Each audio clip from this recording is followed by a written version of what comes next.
அடுத்த செய்திக்குள்ள போலாம். வணக்கம், நான் உங்கள் மோகனா. தாம்பரம் மாநகராட்சி அலுவலகம் முன்பு தரையில் அமர்ந்து போராடிய முதியவரால் பரபரப்பு. தாம்பரம் ஜூலை 26 சென்னையை அடுத்த பல்லாவரம் குரோம்பேட்டை பகுதியில் நீர்நிலைகளில் உள்ள ஆக்கிரமிப்புகளை அகற்ற வேண்டும், சாலைகள் சீரமைக்க வேண்டும், பல்லாவரம் பெரிய ஏரியில் கழிவுநீர் கலைப்பதை தடுக்க வேண்டும், குரோம்பேட்டை ராதாநகர் நாயுடு ஷா பகுதியில் பல ஆண்டுகளுக்கு முன்பு போடப்பட்ட சிறு பாலத்தை உடைத்துவிட்டு புதிய பாலம் கட்ட வேண்டும் என்பது உள்ளிட்ட கோரிக்கைகளை வலியுறுத்தி குரோம்பேட்டை கட்டபொம்மன் குறுக்கு தெருவை சேர்ந்த கோதண்டாபாணி வயது 74 என்ற முதியவர் தாம்பரம் மாநகராட்சி அலுவலக நுழைவு வாயில் அருகே தரையில் அமர்ந்து போராட்டம் நடத்தினார். அவரிடம் போலீசார் பேச்சுவார்த்தை நடத்தினார். இது பற்றி மாநகராட்சி அதிகாரிகளை சந்தித்து பேசி தீர்வு காணும்படி கூறினார். அதற்கு அவர் பல புகார் அளித்தும் நடவடிக்கை எடுக்கவில்லை. எம்எல்ஏ விட்டு அருகிலேயே இந்த நிலை உள்ளது. மழை பெய்ததால் எங்கள் வீட்டில் உள்ள தண்ணீர் வருகிறது. இது பற்றி கூறியும் மாநகராட்சி நடவடிக்கை எடுக்கவில்லை என்றார். இதையடுத்து மாநகராட்சி அதிகாரிகள் பேச்சுவார்த்தை நடத்தி இது தொடர்பாக உரிய நடவடிக்கை எடுப்பதாக கூறி முதியவரை அங்கிருந்து அனுப்பி வைத்தனர். வாங்க அடுத்த செய்திக்குள்ள போகலாம். டீ கடையில் கூரை அமைப்பதில் தகராறு, அதிமுக கவுன்சில் மீது 3 பிரிவுகளில் வழக்கு. தாம்பரம் ஜூலை 26 சென்னை தாம்பரம் அடுத்த சோலையூர் அருகே உள்ள புது மஞ்சேரி பாரதியார் முதல் தெருவை சேர்ந்தவர் சாத்தையா, வயது 52. இவர் தமிழ்நாடு தேயில வளர்ச்சி கழகத்தின் தாம்பரம் விற்பனை முகவராக உள்ளார்.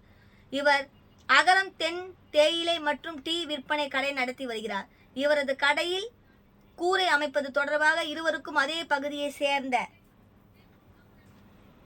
தாம்பரம் மாநகராட்சி 69வது வார்டு அதிமுக கவுன்சிலரான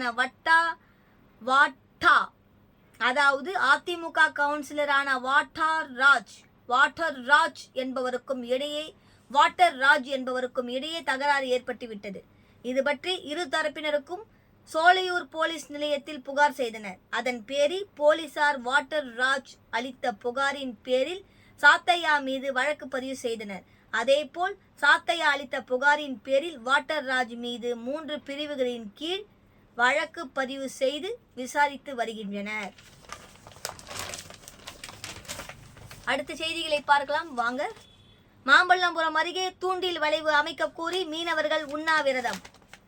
மாமல்லபுரம் ஜூலை 26 செங்கல்பட்டு மாவட்டம் மாமல்லபுரத்தை அடுத்த நெம்மேலி மீனவ குப்பத்தில் கடல் நீரை குடிநீராக்கும் ஆலையில் கடலில் பாதிக்கப்பட்ட குழாய்கள் பாதுகாப்பாக கடலில் கற்கள் கொடுக்கப்பட்டதால் தங்கள் பகுதியில் கடல் அரிப்பு ஏற்பட்டு நாளுக்கு நாள் நெம்மேலி மீனவ குப்பம் பாதிக்கப்பட்டு வருவதாக அந்த பகுதி மீனவர்கள் குற்றம் சாட்டி வந்தனர்.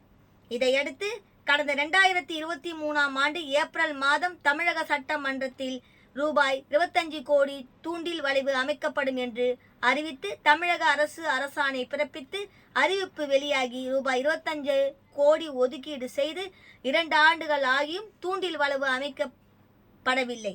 இதை கண்டித்தும் குடிநீர் ஆலையின் குழிவுகளால் கொசுக்களால் தாங்கள் பாதிக்கப்படுவதாகவும் தூண்டில் வளைவு உடனடியாக அமைக்க வேண்டும் என்பது உள்ளிட்ட கோரிக்கைகளை வலியுறுத்தி நேற்று மீனவர்களை கடலுக்குள் செல்லாமல் வேலை நிறுத்தம் செய்து தங்களது குடும்பத்துடன் காலை 6 மணி முதல் நெம்மேலி குப்பம் நுழைவு வாயிலில் உண்ணாவிரத போராட்டத்தை தொடங்கினர். தகவல் குறித்து அங்கு வந்த திருப்போரூர் தாசில்தார் சரவணன், மாவட்ட மீன்வளத்துறை உதவி இயக்குனர் ஜனார்த்தனன், மாமல்லபுரம் போலீசில் சப் இன்ஸ்பெக்டர் பரசுராமன், நெம்மேலி ஊராட்சி தலைவர் ரமணி சீமான் உள்ளிட்ட குழுவினர் உண்ணாவிரத போராட்டத்தில் ஈடுபட்ட மாவட்ட கலெக்டருக்கு இது குறித்து தகவல் தெரிவித்து இன்னும் 10 நாட்களில் தூண்டில் வளைவு அமைப்பதற்கான பணிகள் தொடங்கப்படும் என அவர்கள் உறுதியளித்தனர். இதையடுத்து மீனவ மக்கள் காலை 6 மணி முதல் மதியம் 1 மணி வரை நடந்த தங்களது உண்ணாவிரத போராட்டத்தை கைவிட்டு அங்கிருந்து கலைந்து சென்றார். இங்க பாருங்க, திருப்புர சுந்தரி அம்மன் பாருங்க.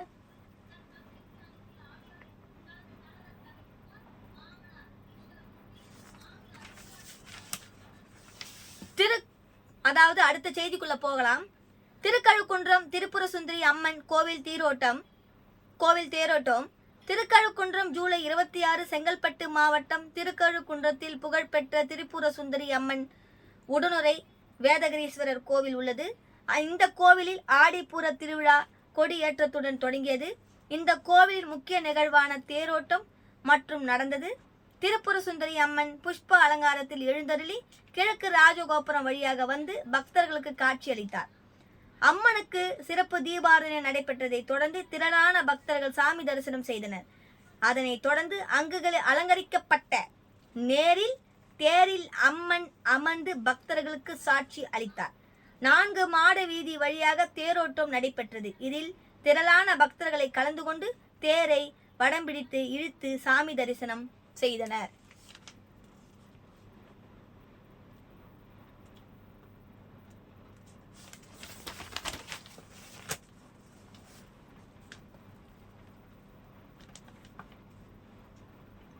அடுத்த செய்திக்குள்ள போலாம் வாங்க. வீட்டுக்கு மின் இணைப்பு வழங்க ரூபாய் 16,000 லட்சம் வாங்கிய மின் வாரிய அதிகாரி கைது. லஞ்ச ஒழிப்புத்துறை போலீசில் நடவடிக்கை. வண்டலூர் ஜூலை 26 புதிதாக கட்டப்படும் வீட்டுக்கு மின் இணைப்பு வழங்க ரூபாய் 13,000 லஞ்சம் வாங்கிய மின் வாரிய அதிகாரியை லஞ்ச ஒழிப்பு போலீசார் கைது செய்தனர்.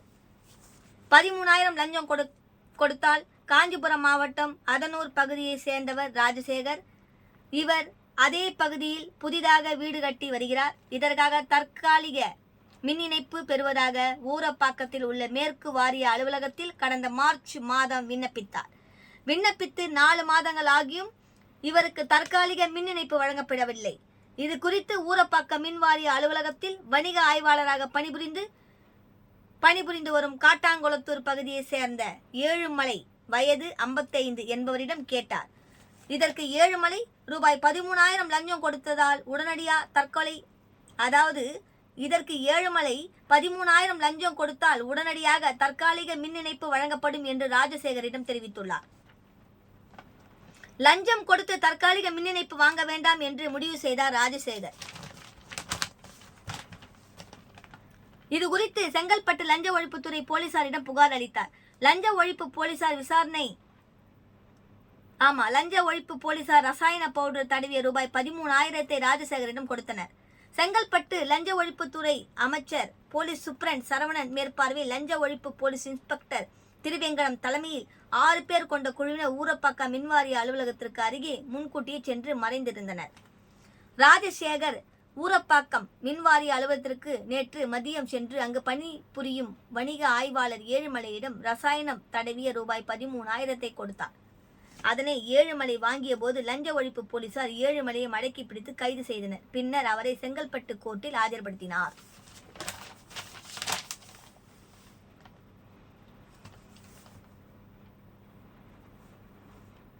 வாங்க அடுத்த செய்திக்குள்ள போகலாம்.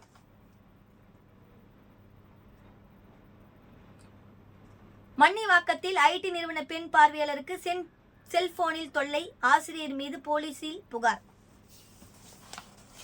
வண்டலூர் ஜூலை 26 செங்கல்பட்டு மாவட்டம் மன்னிவாக்கம் பகுதியில் உள்ள அடுக்குமாடி குடியிருப்பில் 30 வயது உடைய இளம்பெண் தனது கணவர் குழந்தையுடன் வசித்து வருகிறார்.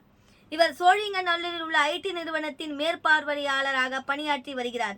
இவரது கணவர் குரோம்பேட்டையில் உள்ள ஐடி நிறுவனத்தில் பணிபுரிந்து வருகிறார்.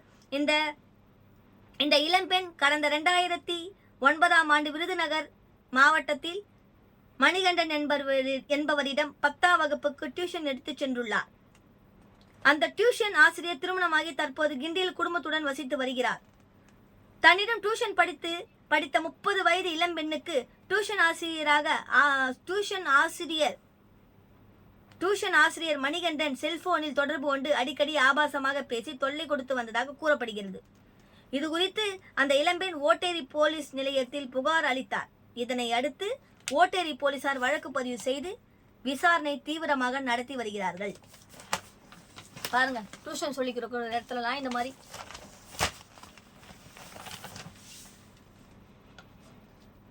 அடுத்த நியூஸை பார்க்கலாம். வீட்டுக்கு பெயிண்ட் அடிக்கும் போது சிமெண்ட் பலகை உடைந்து விழுந்ததால் முதியவர் பலி. தாம்பரம் ஜூலை 26 சென்னையை அடுத்த மேற்கு தாம்பரம் முடிச்சூர் சாலையை சேர்ந்தவர் நந்தகோபால். இவரது வீட்டில் பழனி வயது 65 என்பவர் சிமெண்ட் பலகையில் நின்றபடி பெயிண்ட் அடிக்கும் பணியில் ஈடுபட்டிருந்தார். திடீரென சிமெண்ட் பலகை உடைந்து விழுந்ததால் கீழே விழுந்த பனி, அதாவது பனியில வேலை செஞ்சுன்னு இருக்கிறார் அவரு. கீழே உழைந்து பலகை உடைந்து விழுந்ததால் கீழே விழுந்து பழனி தலையில் படுகாயம் அடைந்து பரிதாபமாக இருந்தார். ஆமா, பரிதாபமாக இறந்தார். இது பற்றி நாம்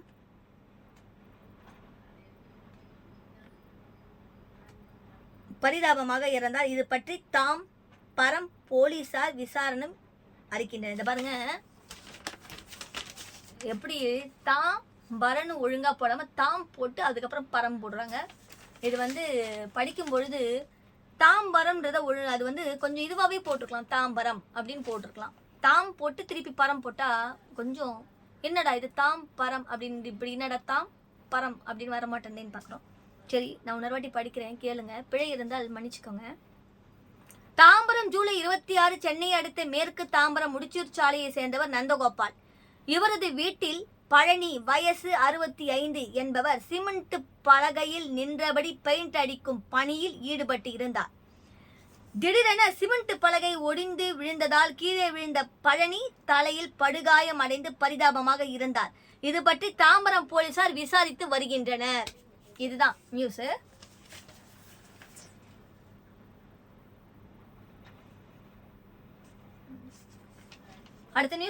அடுத்த செய்தி பாருங்க.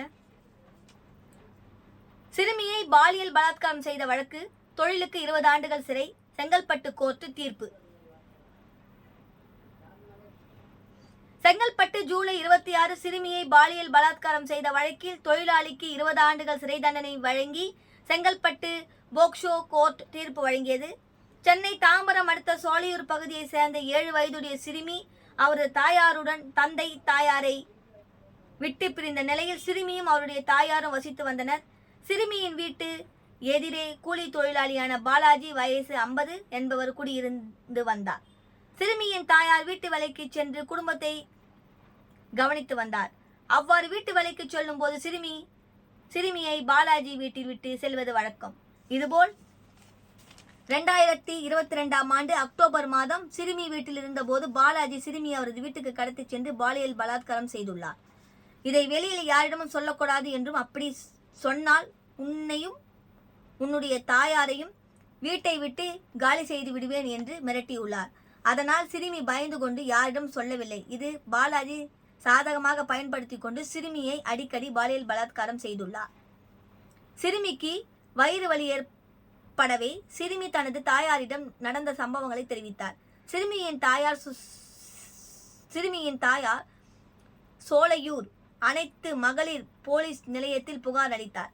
அதன் பேரில் போலீசார் வழக்கு பதிவு செய்து செங்கல்பட்டு போக்சோ கோர்ட்டில் வழக்கு தொடர்ந்தார். வழக்கினை விசாரித்த நீதிபதி நசீமா பானு நேற்று தீர்ப்பு வழங்கினார். அதில் பாலாஜிக்கு 20 ஆண்டு சிறை தண்டனையையும் ரூபாய் 1000 அபராதமும் விதித்தார். அபராத தொகையை செலுத்த தவறினால் மேலும் 1 ஆண்டு சிறை தண்டனையும், பாதிக்கப்பட்ட சிறுமிக்கு தமிழக அரசின் சார்பில் ரூபாய் 5 லட்சம், அதாவது தமிழக அரசின் சார்பில் 4 லட்சம் இழப்பீடாக வழங்க வேண்டும் என்றும் உத்தரவிட்டார். அரசு தரப்பில் வக்கீல் லட்சுமி ஆஜரானார்.